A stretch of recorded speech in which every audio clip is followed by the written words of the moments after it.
Wargi Bandung, selamat datang di Bandung International Podcast. Saya Teh Adel akan menemani Wargi Bandung dalam Bandung International Podcast kali ini. Seperti biasa, di Bandung International Podcast tentunya akan menghadirkan narasumber-narasumber yang keren banget nih di Bandung. Dan kali ini, Teh Adel sudah bersama dengan Bapak Yusuf Cahyadi selaku Kasih Penguatan keterbukaan informasi publik. Ya, seperti itu. Halo Bapak Yusuf. Halo Teh. Selamat pagi. Pagi Teteh. Apa kabar nih Pak? Kabar baik-baik saja Teh. Alhamdulillah. Oke, Bapak Yusuf boleh memperkenalkan dirinya terlebih dahulu nih supaya saya ngobrolnya juga lebih enak. Mau Baik. dipanggilnya apa? Kalau dipanggil sebenarnya panggilan Yusuf sih sehari-hari ya Teh ya. Panggilan sehari-hari sebenarnya Yusuf. Nama Yusuf Cahyadi. Jabatan di sini Kepala Seksi Penguatan Keterbukaan Informasi Publik. Kita mengelola, kalau di penguatan keterbukaan informasi publik itu mengelola PPID. PPID itu Pejabat Pengelola Informasi dan Dokumentasi. Mengelola pengaduan yaitu lapor. Terus juga kita mengelola terkait kegawat daruratan yaitu di Bandung Siaga 112. Oke, Wargi Bandung, Bapak Yusuf ini merupakan salah satu staf di Dinas Komunikasi dan Informatika Kota Bandung. Ya. Bapak Yusuf boleh diceritakan sedikit kegiatannya apa saja yang dilakukan di Diskominfo Kota Bandung, terutama dalam pengelolaan informasi nih Pak. Jadi kalau kita sebenarnya, kalau saya pribadi di Dinas Komunikasi dan Informatika sudah bergabung itu dari tahun 2015 Teh.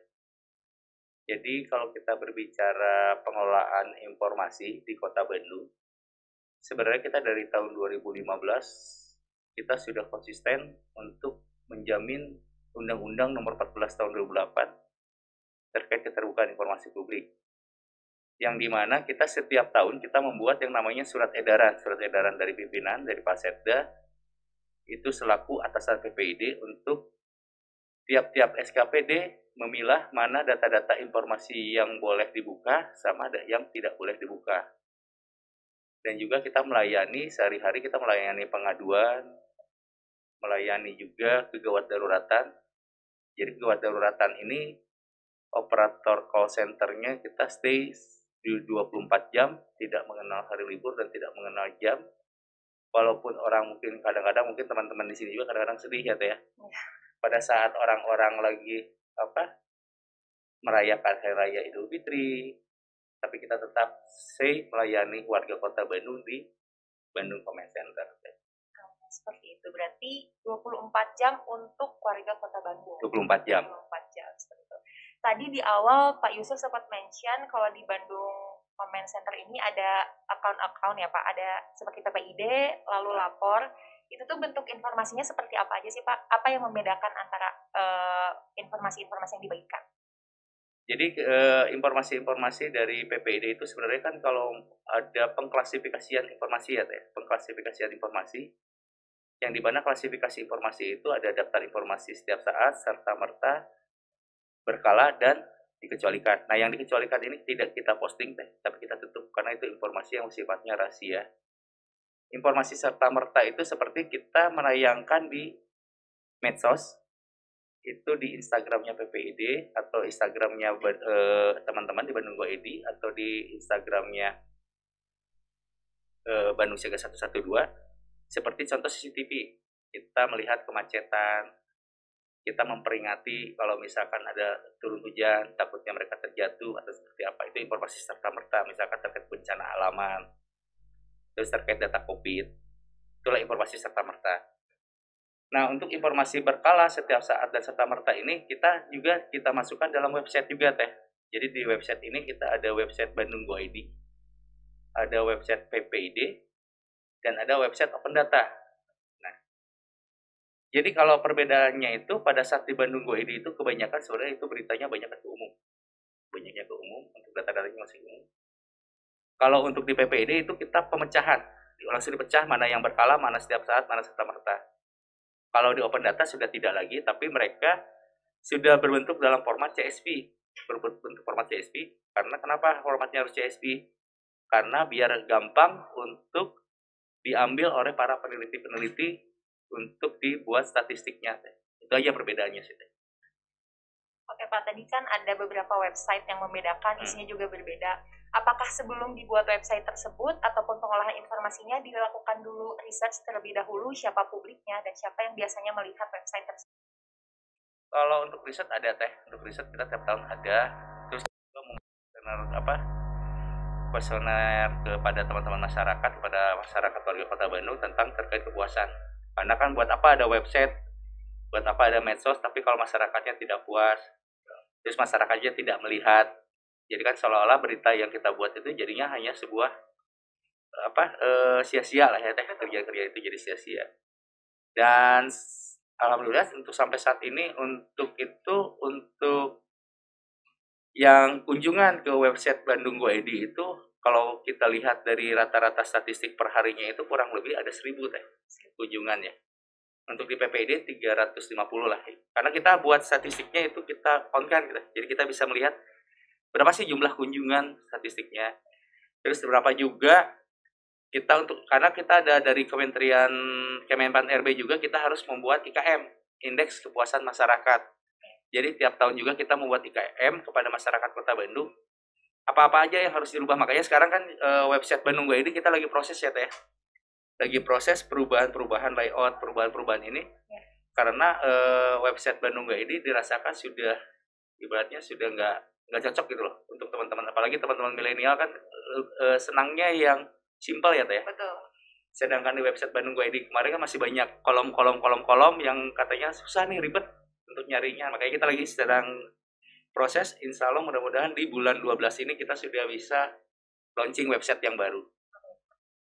Ya Pak, tadi kan juga Bapak menyinggung website itu sedang diperbaharui supaya lebih ramah Gen Z ataupun milenial. Ada nggak sih Pak pengemasan informasi yang disampaikan melalui media-media sosial lainnya? Karena kan kalau misalkan milenial atau Gen Z itu pengennya effortless ya Pak, pengen yang simple banget nih. Kalau misalkan harus buka website, sepertinya rada ribet juga. Ada nggak sih media sosial lainnya untuk penyampaian informasi terkait Diskominfo ini? Ada sebenarnya, itu di Bandung Go ID teh. Makanya kenapa namanya Bandung Go ID, karena kan itu pintu jendelanya Kota Bandung. Sebenarnya kenapa mungkin teman-teman dibilang Bandung Go ID, dan kebetulan website kita juga adalah Bandung Go ID, dan sekaligus kan memperkenalkan bahwa kita punya website nih Kota Bandung namanya Bandung Go ID. Karena yang ketakutan kan ada Bandung ini ada dua ya teh, ada Kabupaten Bandung sama Kota Bandung. Ya. Biar orang mengetahui sebenarnya kalau yang Bandung Go ID itu punya kita Kota Bandung. Jadi ini loh website Kota Bandung yang ibaratnya yuk warga Kota Bandung, warga ini yang mau ngisi website atau beritanya juga yuk bareng-bareng. Karena kebetulan kita juga ada yang namanya kelompok informasi masyarakat yang KIM. KIM ini ya ibaratnya untuk berita-berita biar cepat kan. Berita-berita kan sekarang serba cepat ya, serba instan tuh harus cepat. Kita melibatkan KIM juga untuk memverifikasi dan memvalidasi berita-berita yang beredar di masyarakat. Contoh kayak sekarang lagi ada demo, kita sudah tahu gitu, memverifikasi validasi. Berarti kan pada saat mereka mau kunjungan juga kita sudah bisa cek di kecamatan sekretariatnya. Sudah bergerak belum? Sudah. Jadi kita cepat gitu loh informasinya gitu loh. Seperti yang saya sempat baca sebelumnya nih Pak, ternyata dengan inovasi-inovasi yang dilakukan sama Diskominfo ini dengan menyediakan website, media sosial, terus berusaha menyampaikan informasi-informasi secara terbuka kepada publik, Kota Bandung ini meraih sebagai kota terinovatif di tahun ini ya Pak ya? Jadi sebenarnya tidak hanya tahun ini sebenarnya teh. Ya. Jadi sebenarnya dari tahun 2015 kita udah konsisten ya teh. Ya. Dari tahun 2015 sampai saat ini kita terinformatif teh. Sampai saat ini ya, sampai per kemarin penghargaannya diterima oleh Pak Wakil. Ya. Itu sampai per hari ini kita masih terinformatif. Dan untuk terkait pelayanan pengaduan juga sampai hari ini kita masih juara 1 ya teh. Juara 1 untuk pengelolaan pengaduan pelayanan informasi lapor sampai saat ini. Karena kebetulan tahun ini tidak ada Monep teh, baru tahun kemarin ada. Jadi sampai saat ini kita masih pegang di juara 1 terkait pengaduan. Dan kebetulan di awal tahun kalau nggak salah saya mendapatkan penghargaan juga untuk aplikasi lapor ini teh. Dari luar negeri. Kita mendapatkan penghargaan terkait karena konsisten dari pemerintah Kota Bandung memberikan pelayanan yang terbaik kepada warga kotanya gitu. Oke, berarti penghargaan ini tidak diraih secara berturut-turut ya Pak ya? Berturut-turut. Nah, yang berturut-turut ini biasanya ada strategi khusus dong, Pak. Apa aja sih? Boleh dikasih tahu sama warga Bandung strategi khusus apa yang dilakukan oleh Kota Bandung khususnya Diskominfo dalam meraih penghargaan yang secara berturut-turut ini? Strategi khususnya sebenarnya simple sebenarnya, konsisten. Konsisten. Konsisten karena kalau kita dalam pekerjaan ini, anggap pekerjaan ini adalah suatu ibadah. Pada saat kita bilang pekerjaan ini adalah suatu ibadah, kita tidak akan bersungut-sungut dalam melakukan pekerjaan, dan pasti pekerjaan ini akan memberikan yang terbaik bagi kita dan hasilnya pun akan terbaik buat kita. Gitu. Luar biasa. Quotes of the day. Oke, selain konsisten ini tentunya kan ada yang namanya kriteria penilaian nih Pak. Kira-kira apa aja sih kriteria penilaian sehingga Diskominfo ataupun Kota Bandung ini bisa meraih penghargaan kota terinformatif? Kriteria penilaiannya itu satu yang dilihat itu kelengkapan data dan informasi di dalam website standar dari Undang-Undang Nomor 14. Yang kedua itu medsosnya. Yang ketiga itu terkait website Covid. Kemudian kalau kita kan di Kota Bandung punya Pusikop dan kemudian itu dikelola juga oleh Dinas Komunikasi dan Informatika yang datanya itu selalu berubah tiap jam 4 sore teh. Updating datanya jam 4 sore. Itu datanya itu diberikan oleh teman-teman dari Dinas Kesehatan. Oke, jadi tadi ada kriteria penilaian dan juga strategi itu yang penting konsisten. Ya Pak ya. Oke, ini mungkin jadi pertanyaan yang terakhir. Mungkin mewakili Diskominfo maupun Kota Bandung, apa sih Pak harapannya bagi warga Kota Bandung, terutama dengan dalam penyampaian informasi yang sudah dilakukan sama Diskominfo selama ini?